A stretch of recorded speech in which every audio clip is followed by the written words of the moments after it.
Hello, good peoples of the internet. Today I have JC here with me, who's not only a life coach, but he's also an agile coach. And it is the first time on our podcast that we'll be interviewing somebody who works in the IT sector as an agile coach and a life coach as well. Welcome to the show, JC. Thank you. Thank you. You're checking in from France, is that correct? Yes, I'm from France, but I moved into the Netherlands already 14 years ago. Okay, still based in Europe. How did you get into coaching? For me, it started all about from the IT world where I was. I started as a programmer, developer, and that's where I encountered a way of working that's called Scrum. And then you have a role that Scrum Master is a short coaching coach of a team, and that's where I started learning on the job. And then you start taking some courses, some training to get better at it. And over the years, we've experienced doing it over and over again. You find your own way as well, and you gain skills about coaching, and that's also how I gain skills about people's coaching, and that's where I shifted also my main area towards life coaching, because they are for now that where to help people be better at their job, it starts by the people themselves. So that's where the person is the center, is the focus, and that's where the whole change has to happen first. So you went from IT, Scrum, all the way to personal coaching. And if somebody who's listening doesn't know what is Scrum, how would you explain it to them? It's a way of working. It's a way of applying your work. Officially, it's supposed to be efficienter, faster, to more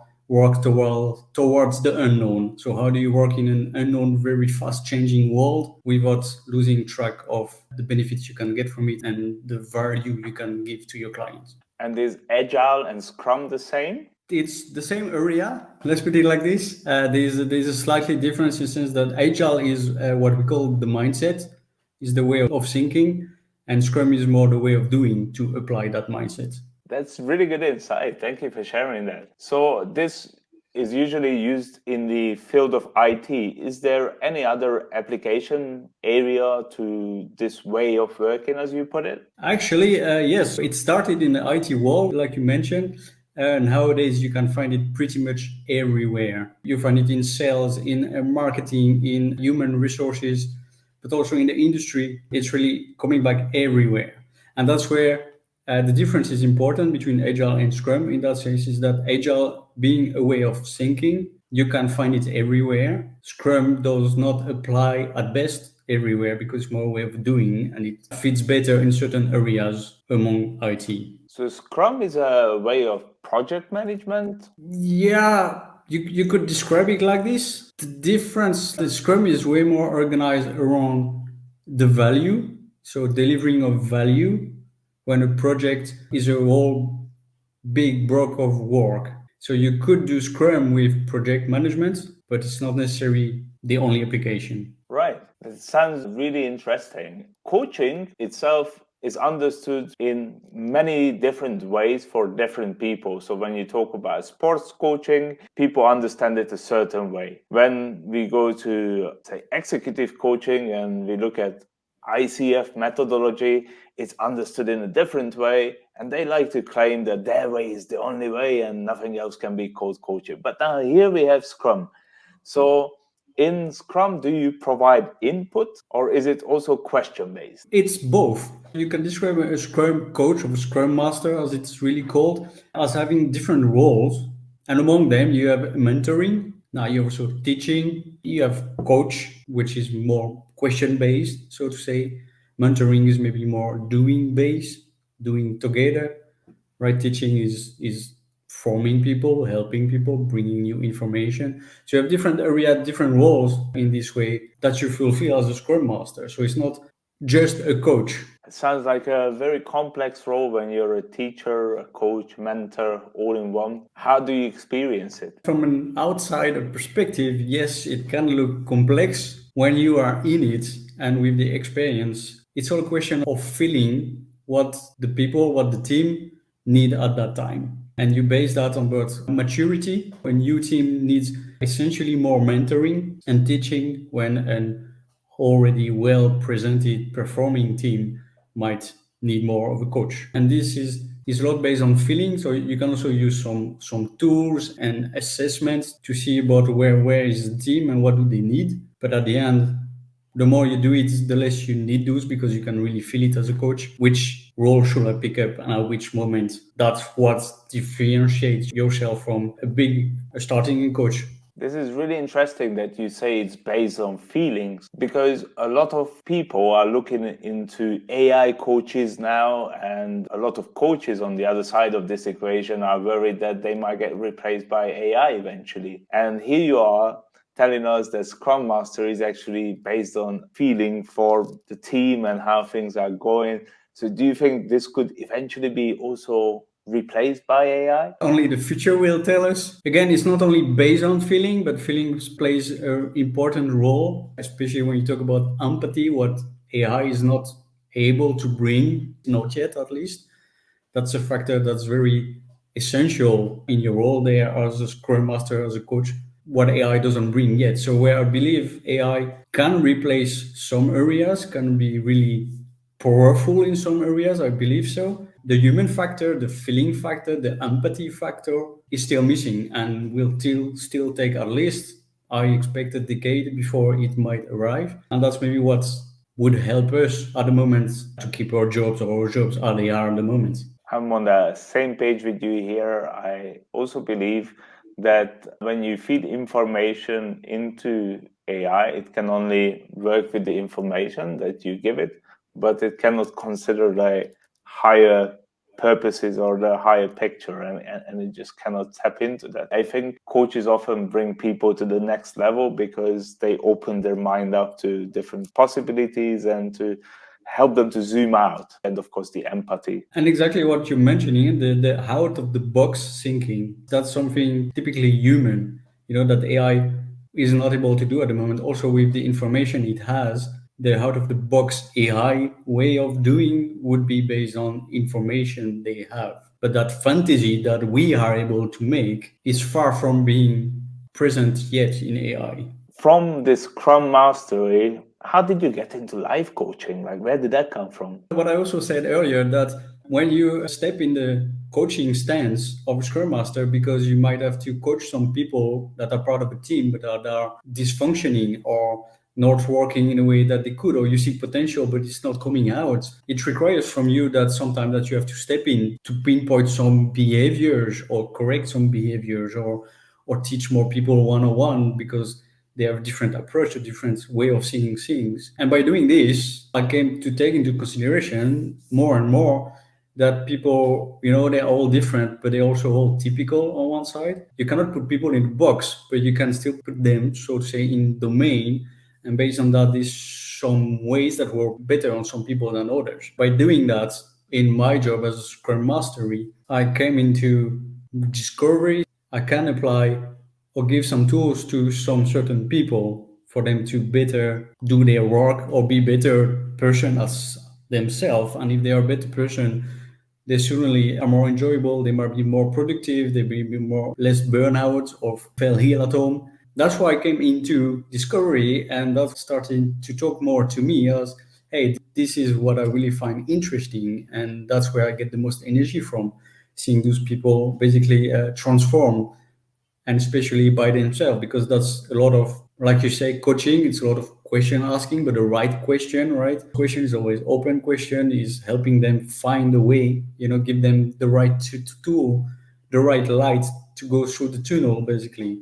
And that's how I came into life coaching, because there I was like, hey, that's my next step. So when we talk about life coaching and this transition, what helped you the most to develop the skills to bring out the potential in others? You have so much available, and nowadays it's hard to say where you should start, because again, everybody is different in their approach, in their learning ways. For me, what worked was doing my job as a Scrum Master, coming out to always try to find out more and more, and to understand more the others.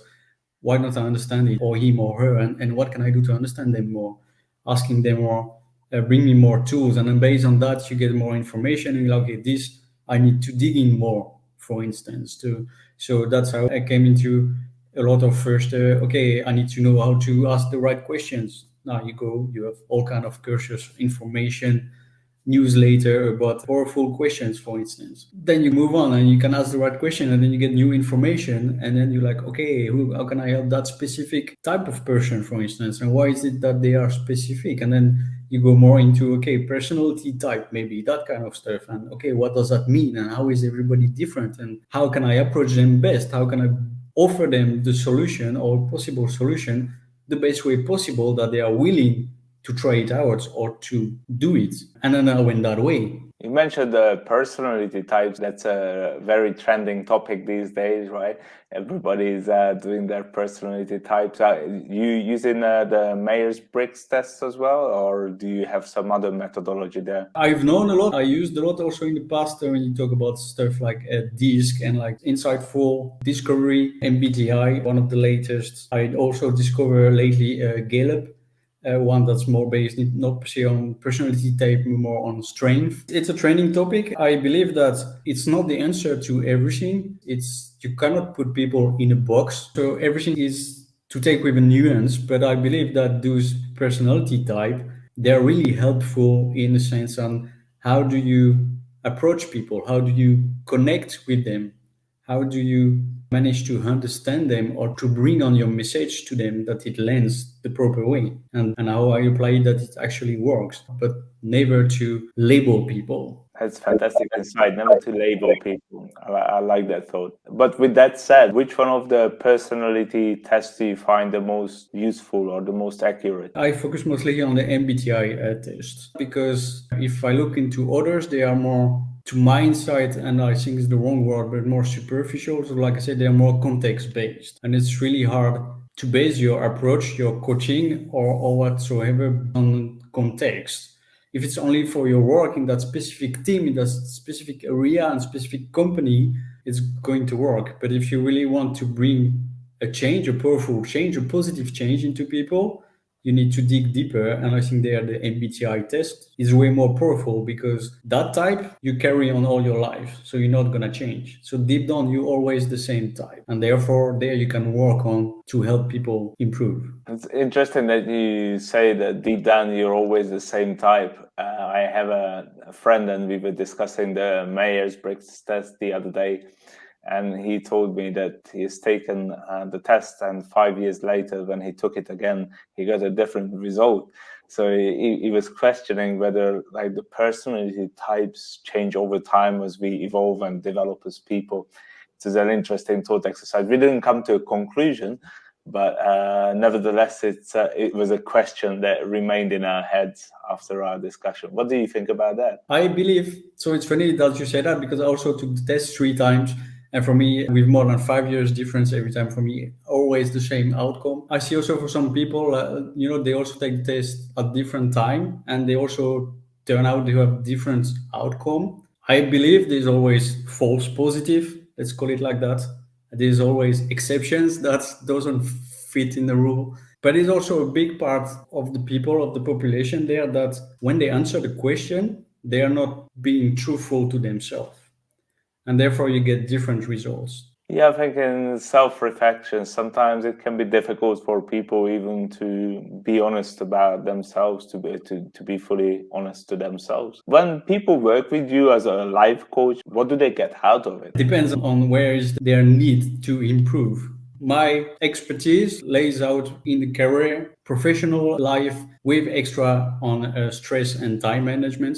And when they come to me, they come with their problematic and we talk about it. I let them express it, asking the question, trying to always by asking the question, it's all about trying to find out often what's the problem behind the problem. What's the question behind the question? As human, we are very superficial in what we say and what we bring and what we share with others, because we don't want to be too intimate. So when you come with a problem and you want someone to solve it or to help you solve it, not always, but very often, that's not the actual problem. The problem is deeper. And by doing that very early in the process, I can help them figure that out, or I can pinpoint it and check with them, am I on the right track? And based on that, we can work on that root problem. The original problem will solve itself. Interesting insight once again about the underlying issues that are causing the problems. So people are looking at the symptoms like of the issues, but they don't look at the cause often. So you help them to identify this cause specifically in careers, stress, and values to help them identify their values. Did I understand it right? Yes, yes. Why is it important for somebody to know their values? It's all about knowing yourself and live in peace and in love of yourself. That's a really beautiful thought, and I absolutely love that. That's fantastic. To be in peace with yourself and to love yourself. So it sounds like a beautiful life. It's what you try to achieve. Who are we in life if it's not to enjoy life? We all destined to disappear at some point. Let's make the best of it with each other. And there is no need to fight each other, to tear each other down. But actually, I believe in helping each other up is the solution and to make each other's happiness. I firmly believe in that myself. Do you feel like this is maybe like the self accomplishment on top of the Maslow hierarchy of needs, or is there something more there? I believe maybe one more thing I'd like to add there. If you achieve that self accomplishment, you are almost entitled to share it with others. It's your duty almost that if you can do it and you know how to do it, to help others do it as well. Can you share a case study maybe when you worked with somebody? What have they achieved as a result of working with you? I won't name them. I would just say a person that was very reserved person, also at work, not really sharing, lacking a lot of self-confidence as well. You know, working with people, working in teams, that a person was not very active, moving with the flow, but not really present, you know, that kind of stuff. And that person came to me saying, hey, I want to be a Scrum Master. I don't settle with someone that come to me and say, I want to be a Scrum Master. I need to know why, you know, I need to feel that drive, that motivation behind. And by asking more and more, you come out that the person was not fulfilled in their life, you know, and they were not happy in their job. So they were just basically looking for an escape. And they thought, yeah, Scrum Master seems attractive. Let's do that. But by asking this question, you come after, well, that's not the problem. You know, the problem is your inner self, your own values, your own self-esteem. So we work on that. You know, we work on who are you and what drives you and what are your values and what do you stand for and what are you looking for. It's required they are working on that person also to help them change that mindset or rewrite the disc as we call it, because that inner voice that we all have was pretty negative. Very simple exercise sometimes is just rewriting that disc, saying to that inner voice, you know, what you say is not wrong, but I listen to the other side and learning to live with that. And by doing that, your energy level rise up, your self-esteem rise up. And the more you get, the more you dare to do, the more you dare to say, and the more you dare to stand for yourself.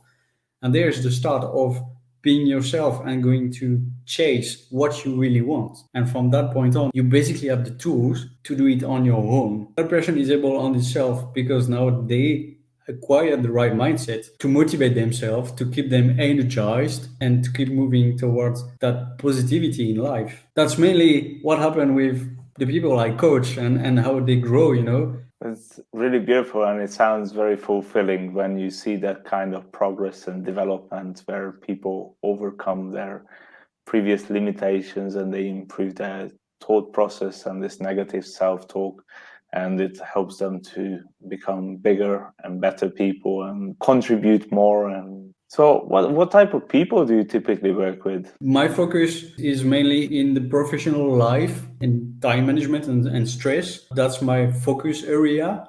But for the rest, I don't have a specific focus group of people. They just come as they wish. What's important, you know, when you go to work together, because at the end it's something you do together, it's important that at some point is somewhere a sort of match, agree with each other. Even mental contract is important. Also to say, okay, you know, this is a safe word. We can stop anytime, safe environment. It's also important to realize when someone is not ready to change something or doesn't want to, it will not happen. And there's no way at that moment for you as coach to find a way whatsoever can I help that person. And if you try them to offer whatsoever way to help them, the only effect it will have is that person is gonna draw back even more. They will reject you or reject any kind of help even more. It's a self mechanism, defense mechanism that we all have. You know, if you didn't learn to manage that inner voice or to listen to it in a certain way, or default settings are all change is wrong. You know, movement help is wrong. That's what our frontal cortex tells us. Don't ask for help. Don't do this. You can do it on your own. Or actually, it's also say you can't do it. You can't do it. You can't do it. You won't manage. You're not good enough. And if you listen to that only, you know, all day long to that radio, you are convinced you can't. And that someone tells you you can will not wait enough to make you believe it. And as long as you don't want that change or are not ready to switch that radio system, to switch to a different radio, you are not open to listening, and your whole body, your whole mind is not ready for change and will not listen to it. I love that radio analogy, and it's so true. They call it program for a reason, because you're programming yourself by what you're listening to, and that's what happens here as well. It's really interesting. What are your thoughts on procrastination? It's a behavior that hides a different kind of problem. It can be based on some beliefs they have, or they had, or they still have. And it's been proven, by the way, that I come back to personality type. Depending on the type of personality, you are more inclined to procrastinate more than others. And that has all to do with, again, the context, the situation, the challenge you have in your life, or the lack of. So what's procrastination? It's a behavior, it's a way of showing that something is not right. But I don't see it as a disease or whatsoever. I just see it as an, yeah, let's call it a symptom of a situation that could be better.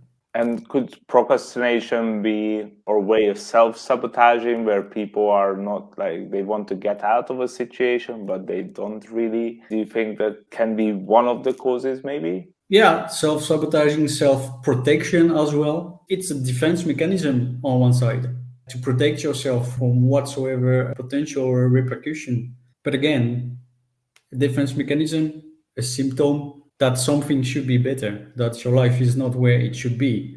And for a lot of people, you know, they don't necessarily realize that they are procrastinating, or that they don't see it as a problem because it feels comfortable, you know, and then you enter the comfort zone there.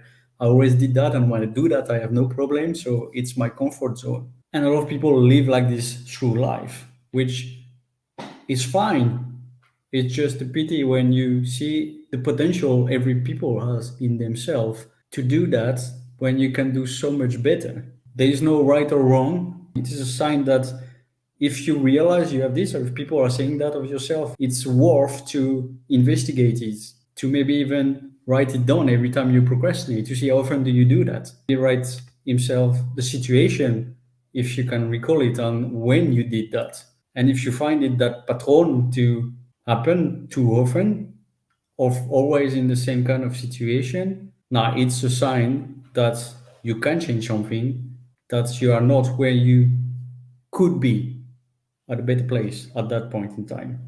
Well, thank you. That's really valuable insight, and I'm sure that many of our listeners will find it helpful. I feel like it's a common issue today because there is just so many distractions. It's difficult to stay focused sometimes, and inevitably people end up procrastinating. So it might be covering an underlying issue that is worth digging into. And if you need help with that, JC can definitely help you. And if people need help with that, where can they find you, JC? They can contact me on my website, on my Instagram, or LinkedIn. You can all find me under Coach JC. Otherwise, you know, on my whole name, Jean-Charles Ferrières, I'm also available. And just, I'm on LinkedIn, I'm on Instagram, I have a website. And if you type my name in Google, you probably find some place where you can also find me. So we'll put all that in the comments below. And if you found this episode helpful, please subscribe and listen to what our coaches have to say about all the different topics that we're bringing you. Thank you for joining us today, JC. Until next time, bye-bye, everyone. Thank you. Bye bye.